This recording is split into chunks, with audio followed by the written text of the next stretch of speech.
तो यार Indian television के कुछ शोज़ ऐसे हैं जिन्हें हम बचपन से देखते हुए आए हैं। इन शोज़ की दुनिया फ़नी, कलरफुल और एंटरटेनिंग लगती है। लेकिन अगर इनकी कहानियों को थोड़ा अलग नज़रिए से देखा जाए, तो इनके पीछे कुछ बहुत ही डार्क पॉसिबिलिटीज़ नज़र आती हैं। आज हम 4 पॉपुलर इंडियन टेलीविज़न शोज़ की ऐसी ही डार्क थ्योरीज़ एक्सप्लोर करेंगे, जो इन शोज़ को देखने का आपका पूरा नज़रिया ही बदल सकता है। ऑब्वियसली ये थ्योरीज़ ऑफ़िशियली कंफर्म नहीं की गई हैं। ये सिर्फ शो में दिखाए गए अजीब पैटर्न्स, कैरेक्टर्स के बिहेवियर्स और उनकी अधूरी कहानियों को जोड़कर बनाई गई इंटरप्रिटेशंस हैं।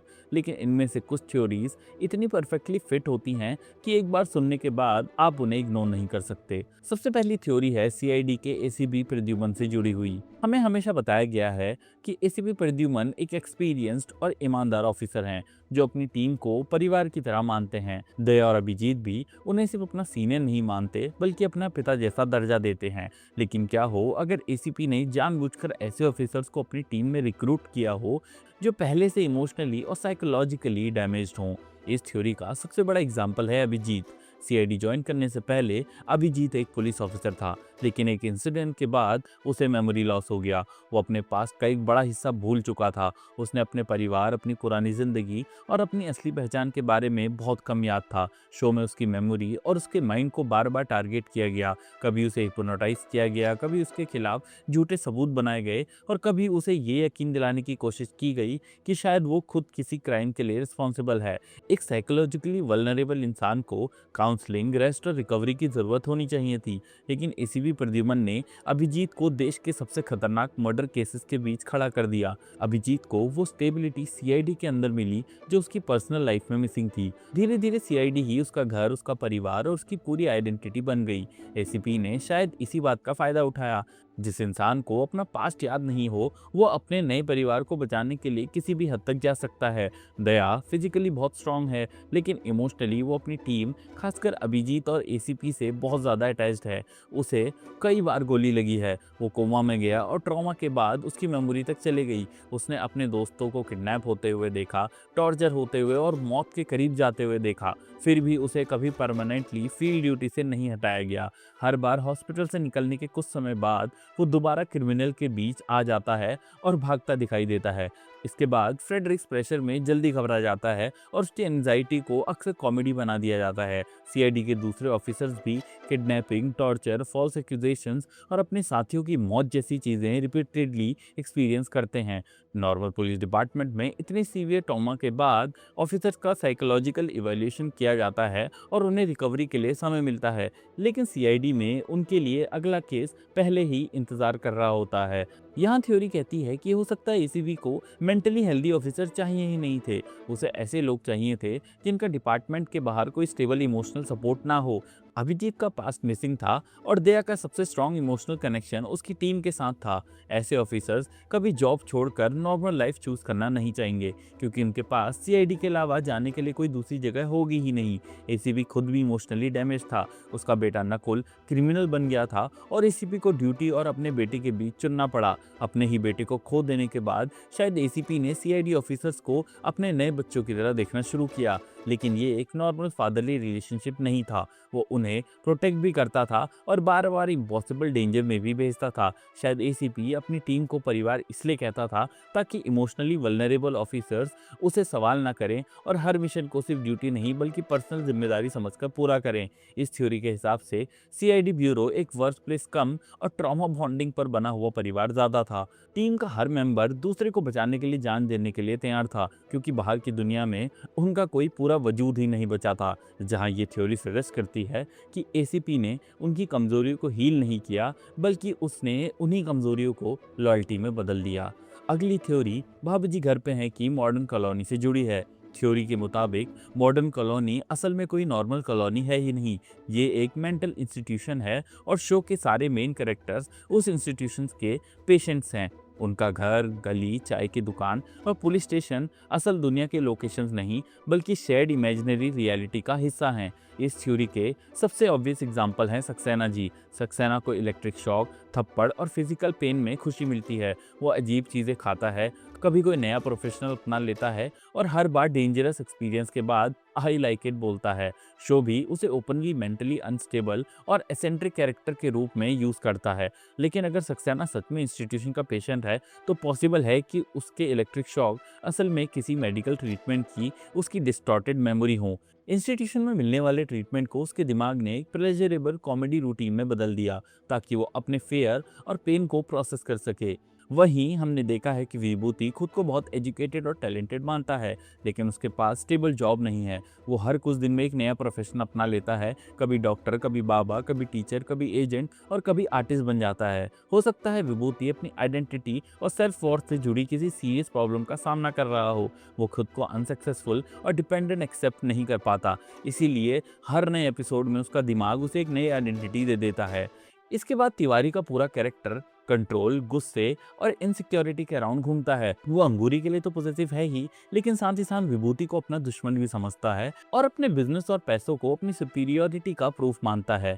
लेकिन इसी के साथ वो अनीता को इम्प्रेस करने के लिए अपना पैसा, इज्जत और कभी कभी तो अपनी जान तक को रिस्क में डाल देता है। उसे बार बार बेइज्जती मिलती है, लेकिन उसकी ऑब्सेशन कभी खत्म नहीं होती। इसके बाद अगर हम अंगूरी को देखें तो वो दुनिया की सबसे बेसिक चीज़ों को गलत समझती है और हर नॉर्मल सेंटेंस का अजीब मतलब निकाल लेती है। हम इसे इसकी इनोसेंस समझकर हंसते हैं, लेकिन ये दुनिया और लैंग्वेज को समझने में किसी कॉग्निटिव डिफिकल्टी का इंडिकेशन भी हो सकता है। हप्पू सिंह पुलिस ऑफिसर कम और अथॉरिटी की फैंटेसी ज़्यादा लगता है।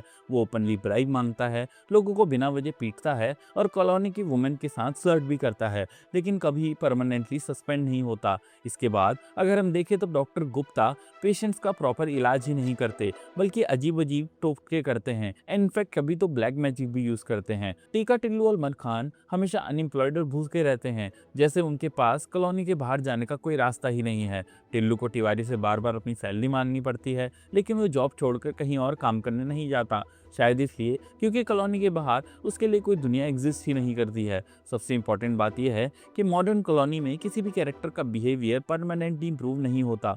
विभूति और तिवारी हर रोज एक दूसरे की वाइफ को इम्प्रेस करने की कोशिश करते हैं। दोनों को बार बार बेइज्जत होना पड़ता है और इनफैक्ट अपनी वाइफ से मार या डांट भी खानी पड़ती है, लेकिन अगले ही दिन वो दोबारा वही सब करना शुरू कर देते हैं।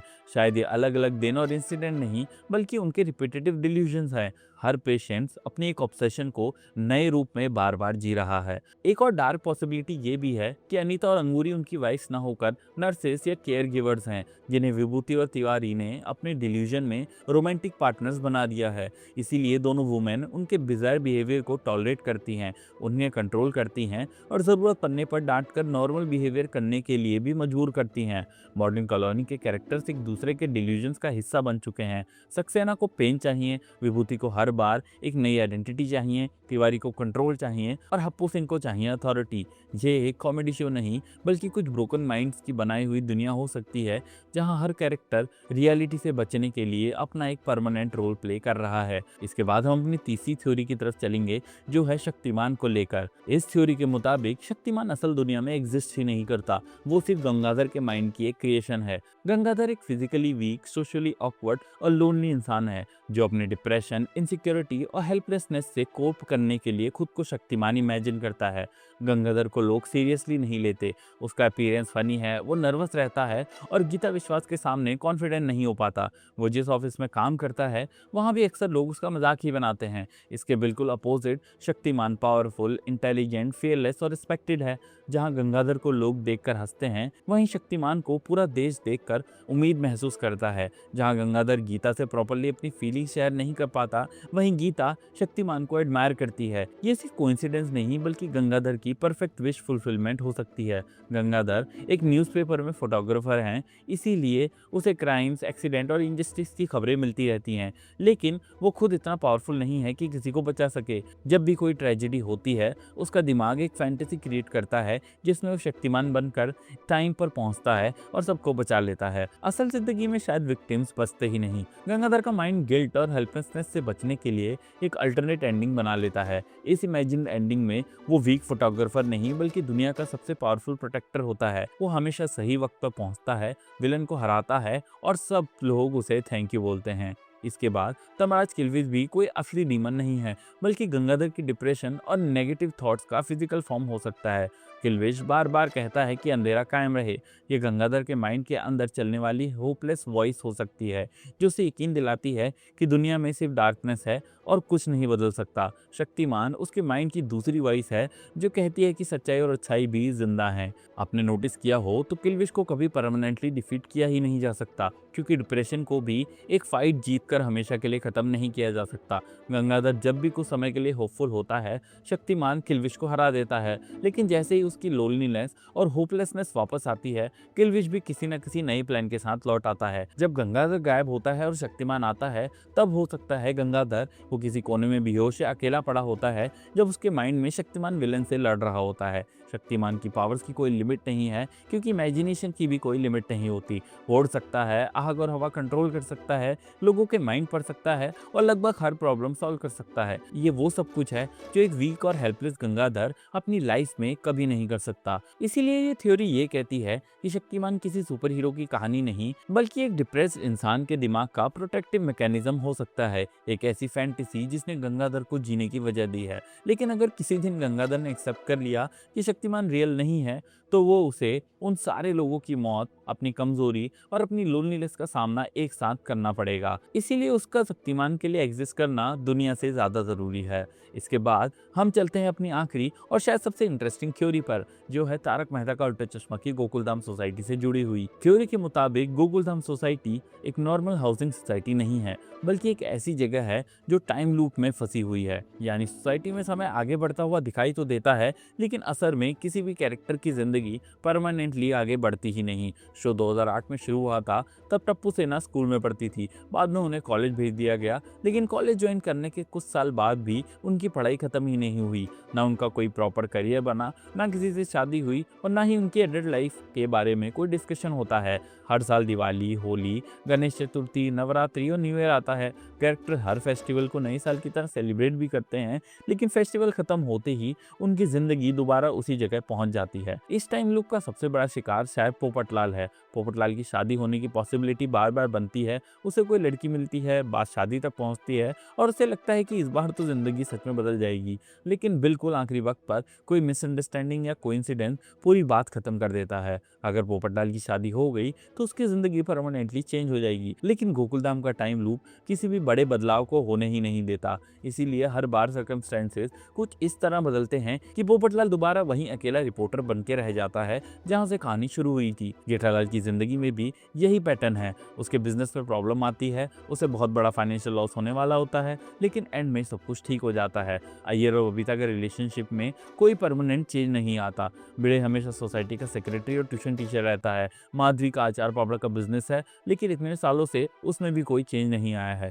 सोडी का गराज है, जो कि अभी तक गराज ही है। डॉक्टर हाथी डॉक्टर हैं और उसके आगे उनकी स्टोरी भी कभी आगे नहीं बढ़ी। और इनफैक्ट तारक मेहता भी सेम पोजीशन पे कितने सालों से काम कर रहे हैं, लेकिन किसी के पास कोई प्रोग्रेस ही नहीं है। इस थ्योरी का सबसे डिस्टर्बिंग हिस्सा ये है कि गोकुलधाम के रेसिडेंट्स को शायद पता ही नहीं है कि वो टाइम लूप में फंसे हुए हैं। कभी कोई कैरेक्टर अगर सोसाइटी छोड़ के चले भी जाता है, तो या तो उसका रिप्लेसमेंट आ जाता है या बाकी लोग बहुत जल्दी उसके बिना जीना सीख लेते हैं। दया अहमदाबाद वापस गई और कुछ सालों तक वापस नहीं आई, लेकिन जेठालाल की एवरीडे लाइफ लगभग वैसी ही चलती रही। टप्पू के अलग अलग चेहरे आए, सोनू बदली, रोशन बदली, सोडी बदले, अंजलि बदली और मेहता साफ तक बदल गए। थ्योरी कहती है कि शायद टाइम लूप कैरेक्टर के चेहरे बदल सकता है, लेकिन उनकी पोजीशन नहीं।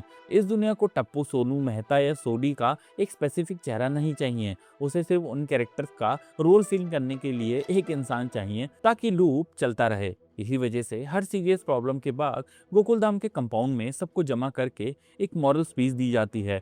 ये स्पीचेस प्रॉब्लम को सॉल्व करने के लिए नहीं, बल्कि लूप को रीसेट करने का एक रिचुअल हो सकती है। स्पीच के बाद सब लोग अपनी गलती मान लेते हैं, बैकग्राउंड म्यूजिक बजता है और अगली कहानी में पुरानी बात कोई गहरा असर ही नहीं छोड़ती। गुलाबो जेठालाल की जिंदगी में आई और चले गई। टप्पू की शादी बचपन में ही कराने की कोशिश की गई। गोकुलधाम बिकने की सिचुएशन बनी। सोसाइटी के मेंबर्स को जेल, किडनैपिंग और जानलेवा डेंजर तक का सामना सामना करना पड़ा, लेकिन इनमें से किसी भी इंसिडेंट ने कैरेक्टर को परमानेंटली चेंज ही नहीं किया। अगली स्टोरी में लोग फिर से अपनी पुरानी पर्सनैलिटीज में वापस लौट आए। हो सकता है गोकुलधाम का कंपाउंड इस लूप का सेंटर हो, इसीलिए सोसाइटी के लोग बार बार कंपाउंड में इकट्ठा होते हैं, यहाँ सेलिब्रेशंस करते हैं, आर्ग्यूमेंट्स करते हैं और यहीं पे हर प्रॉब्लम का फाइनल सॉल्यूशन मिलता है। कंपाउंड उनकी दुनिया का रीसेट पॉइंट हो सकता है। जैसे ही सारे रेजिडेंट वहां जमा होकर एक साथ हंस देते हैं, लूप दोबारा शुरू हो जाता है। तारक मेहता का हर एपिसोड के एंड में ऑडियंस से बात करना इस थ्योरी को और भी इंटरेस्टिंग बना देता है। हो सकता है तारक इकलौता ऐसा इंसान हो जिसे धीरे धीरे एहसास हो गया हो कि वो एक रिपीट होती हुई दुनिया में रह रहा है। वो डायरेक्टली इस लूप को तोड़ नहीं सकता, इसलिए हर एपिसोड के एंड में हमसे बात करता है। शायद वो कहानी सुना नहीं रहा, बल्कि सोसाइटी के बाहर मौजूद लोगों से मदद मांगने की कोशिश कर रहा है। गोकुलधाम एक आइडियल सोसाइटी इसलिए नहीं है क्योंकि यहाँ के लोग परफेक्ट हैं। गोकुलधाम परफेक्ट इसलिए दिखाई देती है क्योंकि यहाँ किसी को परमानेंटली बदलने, आगे बढ़ने या इस जगह से बाहर निकलने की परमिशन ही नहीं है। तो ये तो थी इंडियन टेलीविजन शोज की 4 सबसे डार्क थ्योरीज। लेकिन आपको इन सारी थ्योरीज में सबसे अच्छी कौन सी थ्योरी लगी, मुझे कमेंट में ज़रूर बताना। इंडियन टेलीविजन में अगर आपके पास भी कोई ऐसी डार्क थ्योरी है तो मुझे कमेंट में ज़रूर बताना और मैं उसको यूज़ करूँगा इसकी अगली वीडियो में। तब तक के लिए वीडियो अच्छी लगी हो तो लाइक कर लेना, चैनल को सब्सक्राइब कर लेना और ऐसी और वीडियो के लिए मैं मिलता हूँ आपसे नेक्स्ट वीडियो में।